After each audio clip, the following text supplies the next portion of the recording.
Hi there and welcome to the presentation. Today we're going to use Easy to View to have a look at a pricing event that took place in Queensland on the evening of the 12th of January 2013. January 2013 had already been a very volatile month in Queensland. We're going to start the presentation at 6:30 in the evening on the 12th. Prices over the past 36 hours or so had been unusually high. We can see from this chart of the trading price for the 11th and the 12th. There have already been half a dozen trading prices over $1,000 and a large number between $200 and $600 price points. You can see at the 18:30 dispatch interval, the Queensland price is over $600.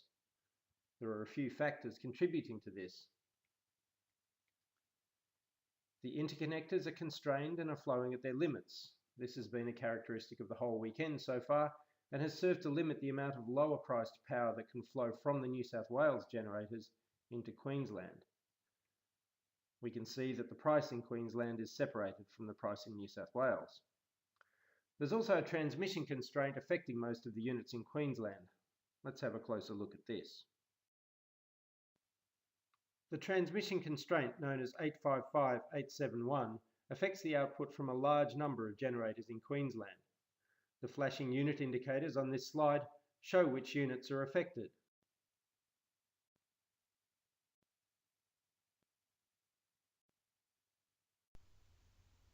Units indicated by a plus sign make a positive contribution to binding the constraint, and therefore the dispatch engine will be trying to reduce the output from these units, while units indicated with a negative sign make a negative contribution to binding the constraint, so the dispatch engine will be trying to increase the output from these units. You can see that this constraint almost cuts the state in half, with the units in the south making a positive contribution and the units in the north making a negative contribution. Because the constraint affects the free flow of power between the north and the south of the region, it can have a large impact on the price in Queensland. However, the impact of this constraint depends significantly on the positions taken by the generators in their dispatch offers. A more detailed analysis of this constraint and its impact on the Queensland region can be found in our market report that looks closely at the events of the 2013 summer. Please let us know if you're interested in this analysis. This next constraint protects the power system from voltage collapse in the event of a trip of Kogan Creek, and it is also having the effect of limiting the flow on both the interconnectors into Queensland. This constraint is the one that sets the limit on QNI throughout the evening. The final constraint protects the Lismore to Dunoon line in northern New South Wales, and this has the effect of limiting the flow north on the direct link interconnector for much of the evening.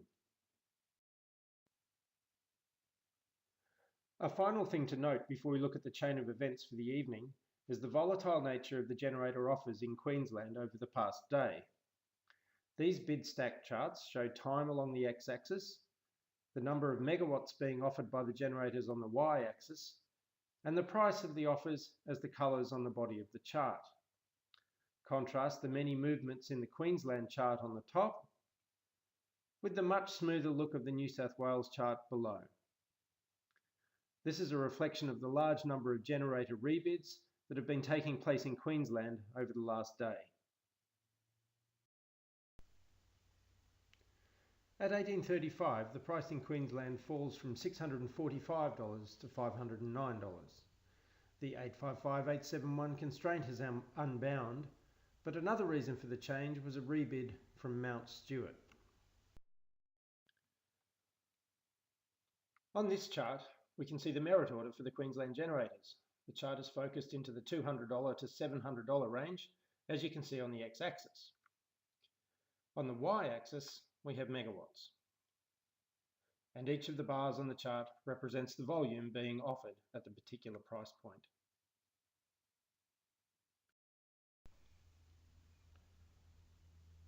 In a rebid that took effect this dispatch interval, Mount Stewart added 140 megawatts of capacity at the $509 price band. This was enough to bring the price down to that point. Mount Stewart is now setting the price. The 140 megawatts was introduced by increasing the availability of the Mount Stewart 2 unit. There were other changes to bids in this dispatch interval, but they occurred beneath the $509 price band and therefore didn't have an impact on setting the price. This slide shows the merit order at the 1830 dispatch interval before Mount Stewart added the 140 megawatts. Note that in this period there are two offers in the $200 to $700 range. And now here's the merit order at 1835. Notice that the new volume from Mount Stewart, as well as the volume that has been moved up from negative $1,000 by other generators.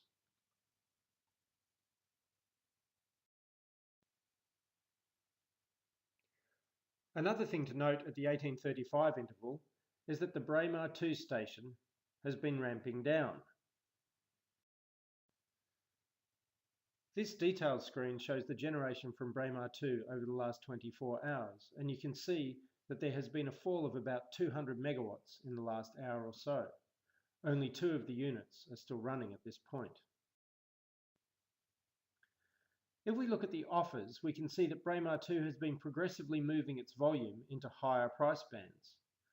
On this chart, the blue represents all volume offered at or below the current dispatch price of $509.53, while the green represents all volume offered above this price.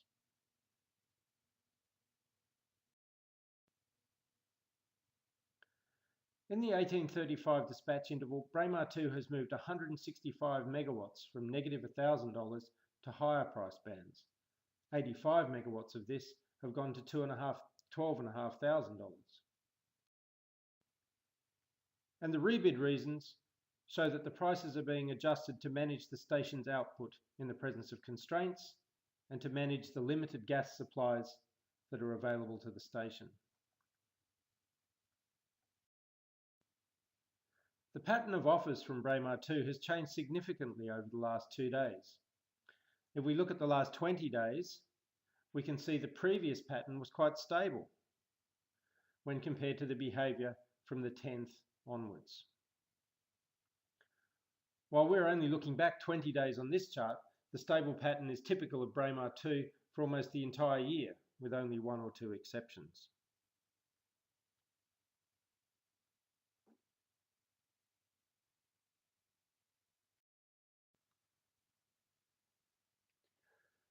At the beginning of every trading interval, the AEMO publishes revised 30-minute pre-dispatch forecasts, as well as revised price sensitivities.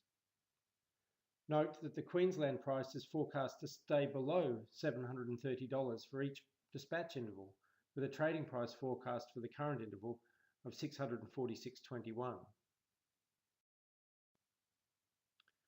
The volatility and price sensitivity forecasts can be a leading indicator of volatility in the market itself, and the 100 megawatt forecast for Queensland has moved by 42% since the last run. Still, even the 200 megawatt forecasts are only predicting prices to a maximum of just under $663 for the next few hours. At 1840, the price rises from $509.53 to $578. Braemar Power Station Unit 2 is now setting the price.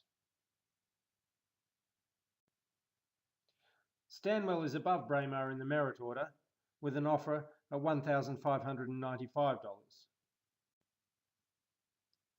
And Mount Stewart is below. Mount Stewart is just about to remove this volume, which will force the price up to the Stanwell offer. At 1845, the price rises to $1,595.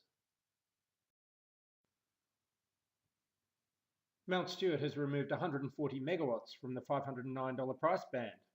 According to the rebid reason, this is to avoid uneconomic dispatch. Mount Stewart achieves the change by reducing its availability to zero. So without the volume from Mount Stewart, the price moves up to the next offered band, which is the $15.95 offer from Stanwell. At 1850, the price rises again. Note that there are no changes to the offers from generators in Queensland for this dispatch interval, but the interconnectors continue to be constrained. Demand has increased a little, and Braemar 2 continues to ramp down. Stanwell still has the marginal offer at $2,001.09, with a total of 240 megawatts offered at this price across 4 units. At $18.55, the price moves up to $4,950, even though demand has fallen slightly.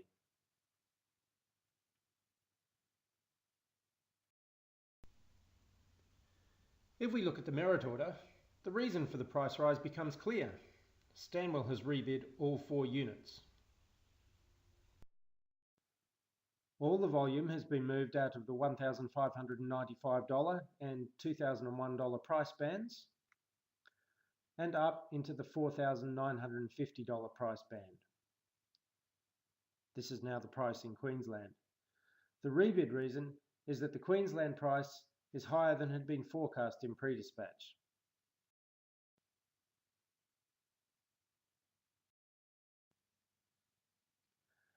At 1900, we now see the price move to over $12,000.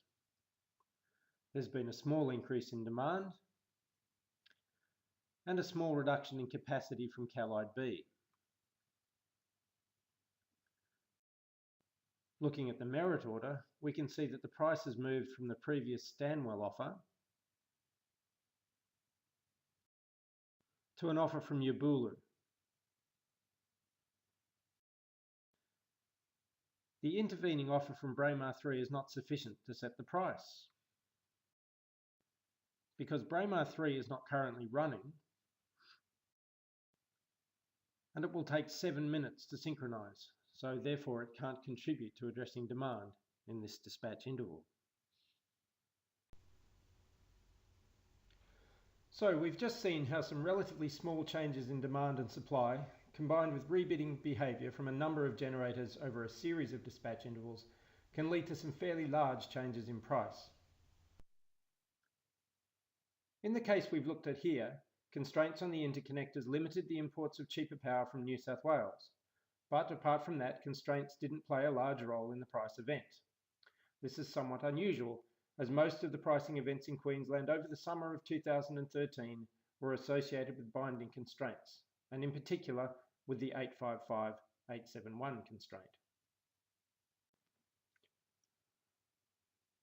If you'd like to know more about the events in Queensland over the summer, then you might be interested in the analysis we've published in the form of a global roam market report. It looks at the main events, their cause, the emerging trends, and the potential implications for market participants in the future. Also, if you're interested in learning more about Easy2View and how it can help you understand the various market forces that affect your business, please contact us. We'll be happy to explain more. And please also remember that whatclarity.com.au is there for you to subscribe to. It's free and it provides a wealth of information about issues in the NEM. Just visit www.whatclarity.com.au to sign up for regular updates as we post new analysis to the site. If you'd like to contact us, our details are there. Thanks for your attention. I hope you found the presentation useful.